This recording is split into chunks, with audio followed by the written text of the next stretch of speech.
पिले माने आजिर कक्षा को तुम मान को स्वागत करुछि। आज आम पढ़ा तुम दशम श्रेणी संस्कृत बहिर शिशुवात्सल्यम एकांकिका।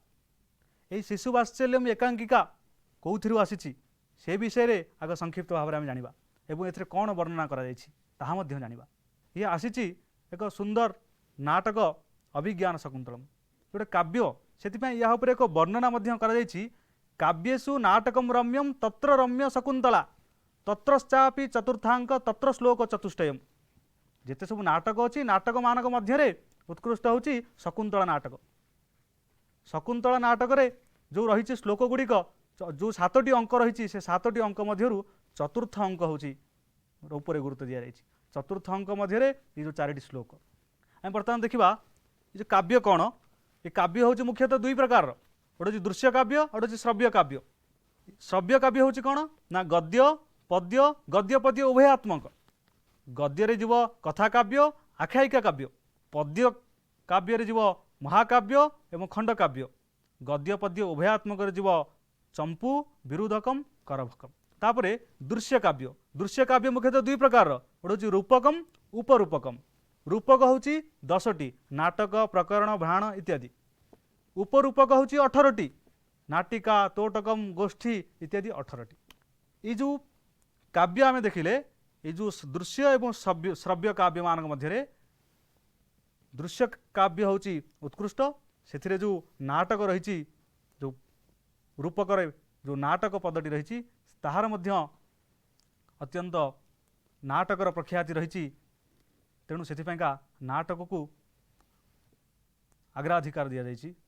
वर्तमान आम देखा ये जो शिशुवात्सल्यम प्रकरणटी जो आसी अभिज्ञान शकुंतलम नाटक यही शिशुवात्सल्यम प्रकरण को पढ़ा पूर्व अभिज्ञान शकुंतलम ये जो नाटक विषय रे आगे संक्षिप्त भाव में आम कि जाना।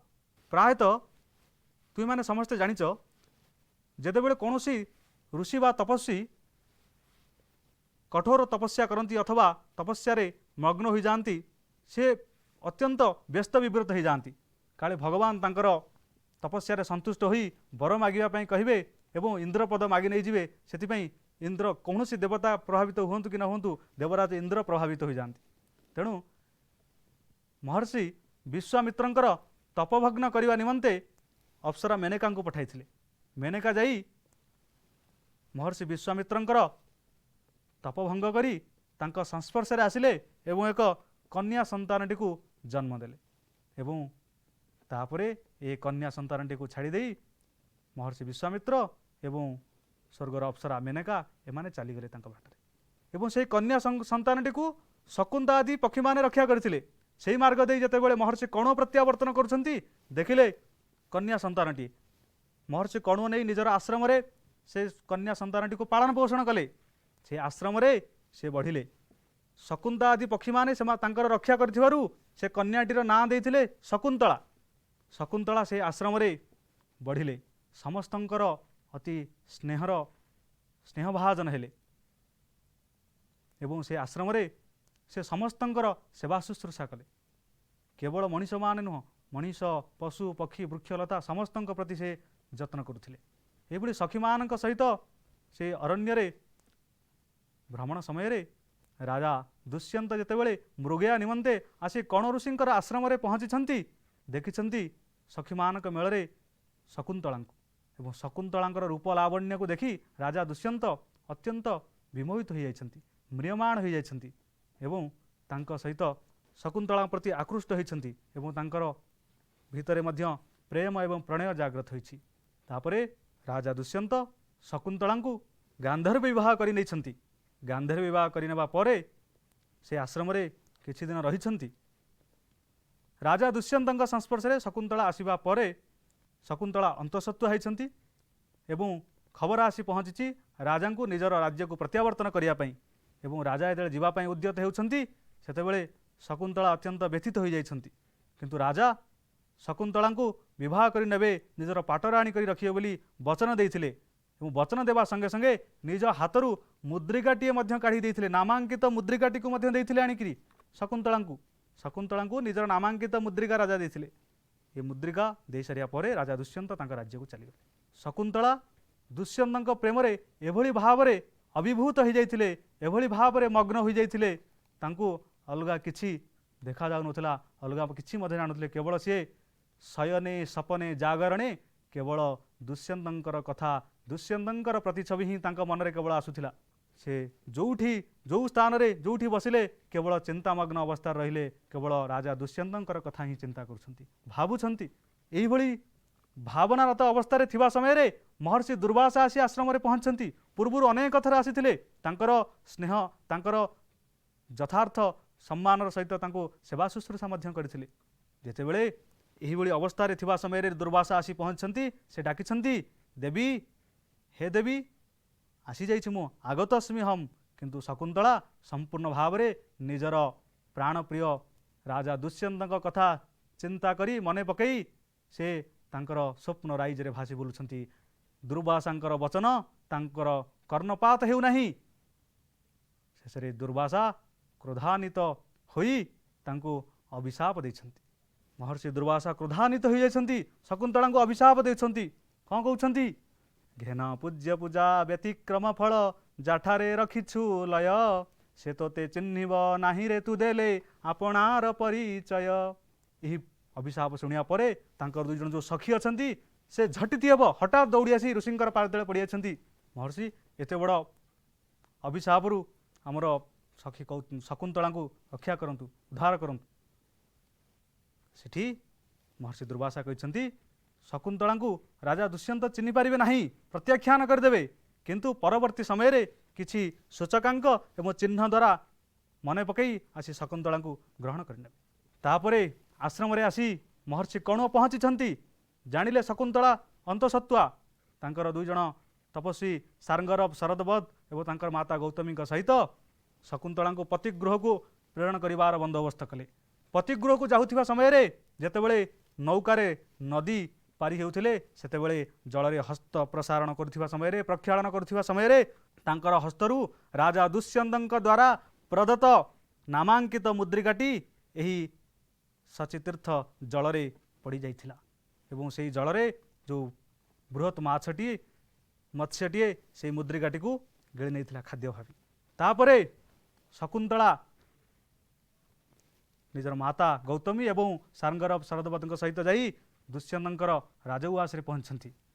राजा आसीछंती किंतु चिन्हि पारि नाहांती, जहां सहित एते समय व्यतीत करछंती, गांधीर विवाह करछंती, नामांकित मुद्रिका दैछंती, सबु ए सबु करिवा परे मध्य जेतेबेले शकुंतला जाई राजांकर द्वार रे पहुंचीछंती, शकुंतला को चिन्हि पारि नाहांती। राजा समस्त को प्रत्याख्यान कर दैछंती। ए सबु महर्षि दुर्वासांकर अभिशापर फल।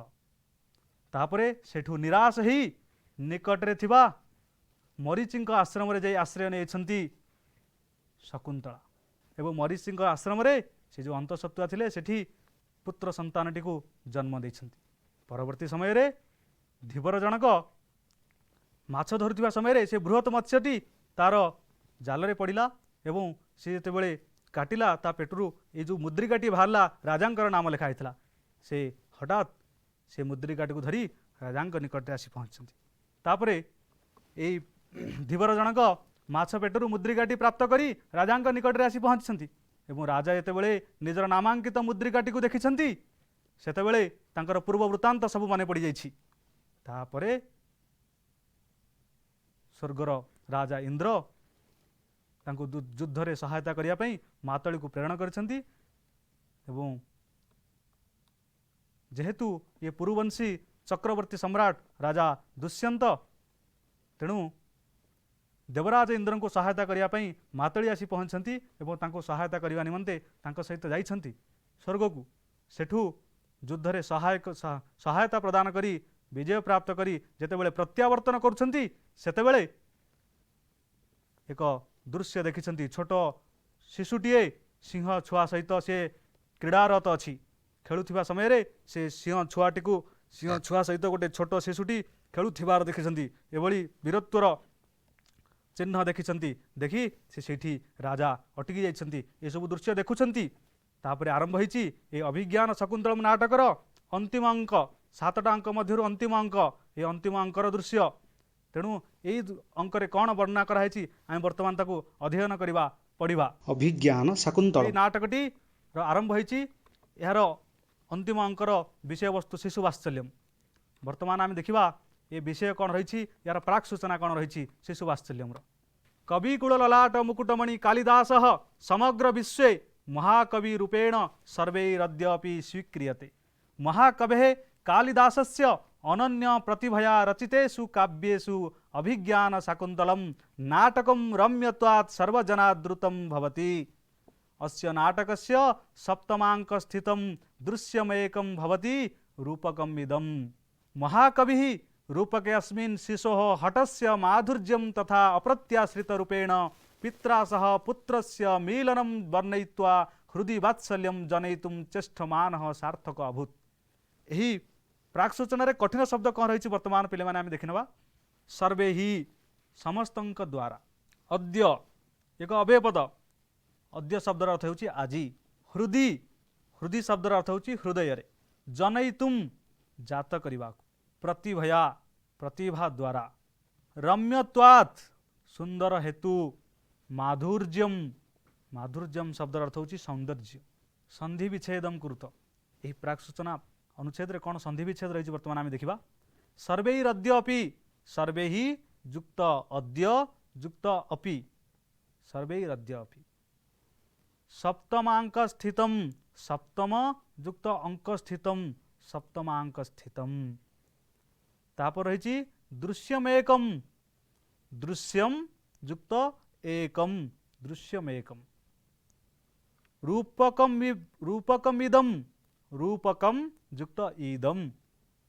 सार्थक अभूत सार्थक युक्त अभूत ये हूँ विसर्ग संधि। रूपके अस्मिन् रूपके युक्त अस्मिन् ये पूर्व रूप संधि।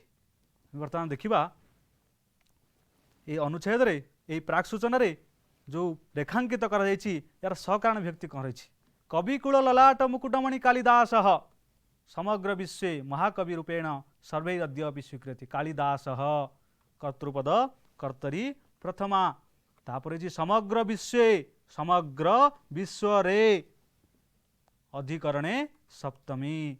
महाकवि रूपेण सर्वैरद्यपि स्वीकृति। सर्वे ही समस्त द्वारा सर्वे ही अनुक्ते कर्तरी तृतीया। महाकवे कालिदासस्य अनन्य प्रतिभया रचितेषु काव्येषु ये हूँ ये निर्धारण अर्थ रे प्रयोग करा जायछि। ये हम निर्धारणे सप्तमी। तापर महाकवि रूपके अस्मिन् शिशोः हठस्य माधुर्यं तथा अप्रत्याश्रित रूपेण पित्रा सह पुत्रस्य मेलनम।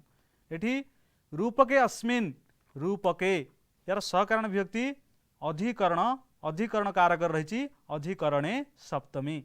शिशोः शिशु शब्दर षष्ठी विभक्ति एक वचन शिशोः सकारण विभक्ति शेषे षष्ठी।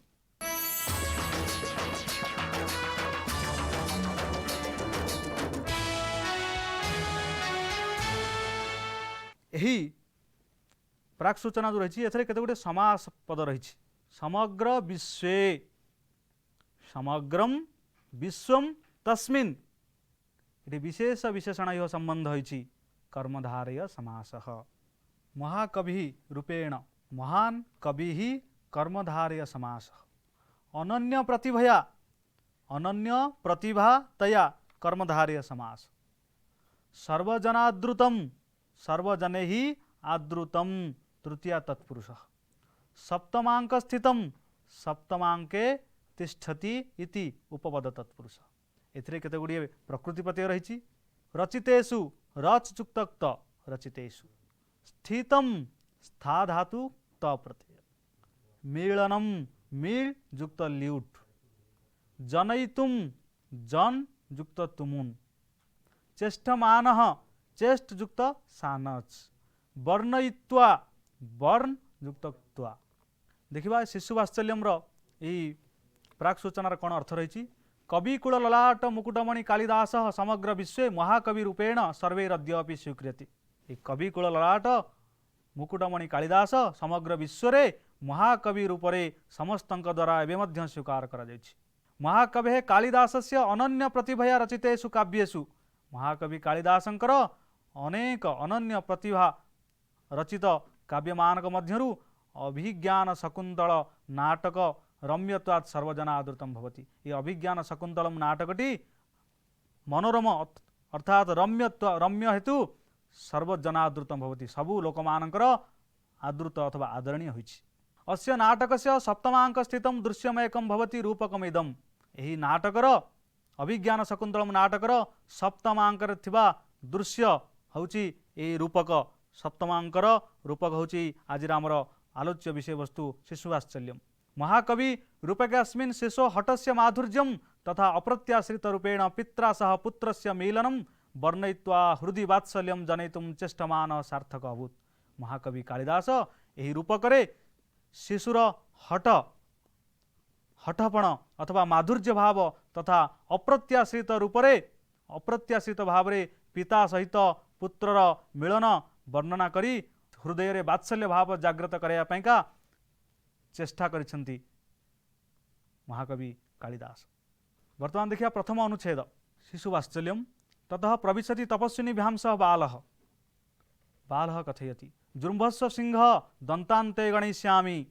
प्रथमा तपस्वी अविनीत किं न अपत्य निर्विशेषाणि सत्त्वानि पीडयसि हन्त वर्धते ते संरभ स्थाने खलु ऋषिजनेन सर्वदमन इति कृतं ते नामधेयम्। द्वितीया तपस्वी कथयति एषा खलु केसरिणी तां लंघयिष्यति यदि एतस्याः पुत्रकं न मुञ्चसि। देखिबा एथरे कठिन शब्द कौन रही जृम्भस्व से छोट शिशुटी कहूँ सिंह छुआ को जृम्भस्व। जृम्भ शब्द अर्थ हूँ मुख खोल। गणयिष्यामि गणिबी। अविनीत शब्द अर्थ हूँ दुष्ट। खलु वास्तव संरभ साहस संधि विच्छेदम कुरुत। नो अपत्य निर्विशेषाणि न युक्त अपत्य निर्विशेषाणि। रेखांकित पदानां सकारण विभक्ति। जृम्भस्व सिंह दंतान्ते गणयिष्यामि। सिंह ये हूँ संबोधनी प्रथमा। दंतान्ते गणयिष्यामि दांतगुड़ी को कर्मणि द्वितीया। तापर रही स्थाने खलु ऋषिजनेन सर्वदमन इति कृतं ते नामधेयम्। स्थाने अधिकरणे सप्तमी। ऋषिजनेन इठी कर्मपद रही ऋषिजनेन कर्तृपद तेणु अनुक्ते कर्तरी तृतीया। ते शेषे षष्ठी। तापर रही ऐसा खलु केसरिणी त्वाम लंघयिष्यति। त्वाम कर्मणि द्वितीया। समास अविनीत न विनीतः नय तत्पुरुष। ऋषिजनेन ऋषि एव जनः तेन रूपक कर्मधारय। सर्वदमनः सर्वेषां दमनं करोति इति उपपद तत्पुरुषः। प्रकृति प्रत्यय। विनीतः वि उपसर्ग नि धातु त प्रत्यय। स्थाने स्था धातु ल्यूट प्रत्यय स्थाने। कृतम कृ धातु त प्रत्यय। देखिबा यार अर्थ कौन रही ततः प्रविशति तपस्विनी भ्यांसः बाल। नाटकर अयम आरंभ होइछि। मंच मध्य को प्रवेश करछन्ति तपस्विनी दुई जन सहित छोट शिशु। छोट शिशु कहूँ जृम्भस्व सिंह दंतान्ते गणयिष्यामि। रे सिंह तोर पाटी खोला कर मु तोर दांत गणिबी। प्रथमा अविनीत किं न अपत्य निर्विशेषाणि सत्त्वानि पीडयसि। हे अविनीत हे दुष्ट कहीं ए छोट सिंह शावक मानकु तू पीड़ा देउछु कष्ट देउछु। हंत वर्धते ते संभ्रव स्थाने खलु ऋषिजनेन सर्वदमन इति कृतं ते नामधेयम्। तोर यही गुण पाई ऋषिजन माने तोर ना सर्वदमन देइछन्ति। द्वितीय तपस्वी ऐसा खलु केसरिणी ताम लंघयिष्यति यदि एतस्याः पुत्रकं न मुञ्चसि। ये हूँ केसरिणी यार माँ जदि तू ए सिंह छुआटी को न छाड़ू ताले यार माँ तते आसी गिलीदब। तापरे आम देखा द्वितीय अनुच्छेद आपको बर्तमान आम आपको रिडिंग करनवा। बालः सस्मितम अहो बलिय खलु भीतोऽस्मि इति अधरम दर्शयति। प्रथमा वत्स एनं बालमृगेन्द्रं मुञ्च अपरं ते क्रीडनकं दास्यामि। बालः कथयति कुत्र देहि तत् इति हस्तं प्रसारयति।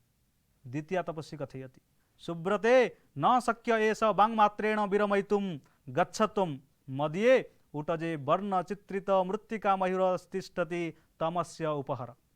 प्रथमा तपस्वी कथयति तथा इति निष्क्रांता। देखिबा एही प्रथम अनुच्छेद रे कौन कठिन शब्द रही? सस्मितम, स्मितेन सह वर्तमान।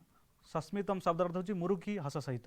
क्रीडनकम खेलना, विरमयितुम बारण करने, मुंच छाड़ी दियो, प्रसारयति हाथ बढ़ाऊँ, उटजे कुड़ियारे पत्र कुड़ियारे, संधि विच्छेदम कुरुत, भीतोस्मि भीतः युक्त अस्मि, इत्यधरम इति युक्त अधरम, वर्णचित्रित मृत्तिका मयूर, वर्णचित्रित युक्त मृत्तिका मयूर।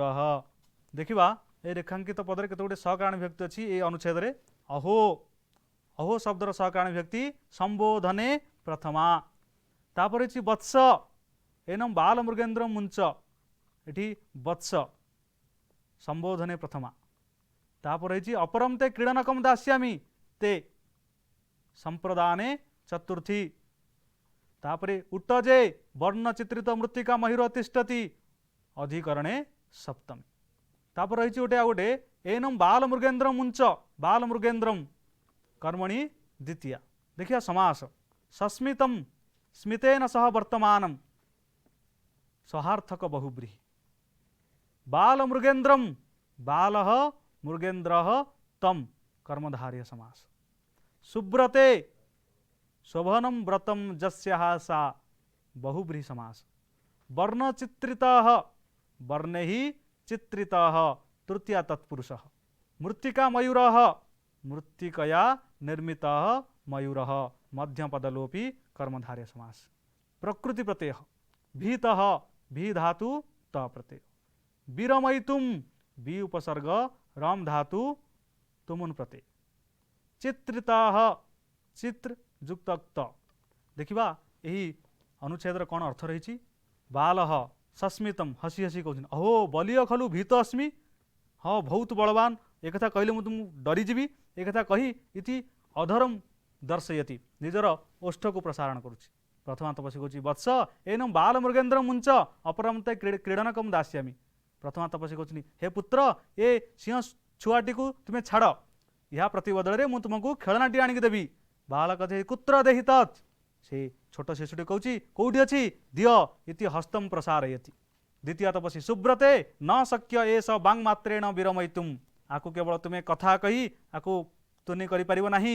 गच्छ तुम, तुम्हें जाओ, मदीय उटजे वर्णचित्रित मृत्तिका मयूर तिष्ठति तमस्य उपहर, तुम्हें जाओ मोर कुड़ियारे गोटे सुंदर वर्णचित्रित मृत्तिका मयूर रही, ताकू आनी ए शिशुटी को उपहार दियो। प्रथमा तपसी तथा इति निष्क्रांता, यह कही जाइछि, चली जाइछि मृत्तिका मयूर उटजरू आनिबा निमंते। वर्तमान पिले माने देखिबा एई अनुच्छेद रे कौन प्रश्न रही? कह महाकवि आसीत्, कालिदासः महाकवि आसीत्। कथम अभिज्ञान शकुन्तलम नाटकम सर्वजनादृतम भवति? रम्यत्वात्। अस्मिन् नाटके कति अंकाः सन्ति? 7 अंकाः सन्ति। सिंह शिशुं धृत्वा बालः किम अवदत्? जृम्भस्व सिंह दन्तान्ते गणयिष्यामि। सर्वदमन इति बालस्य नाम केन कृतं? ऋषि जनेन कृतं। पिलेमाने परवर्ती कक्षारे आमे पढ़िबा तृतीय अनुच्छेद ठारू अवशिष्टांश। तदानीं पर्यन्तं तिष्ठामि। धन्यवादः।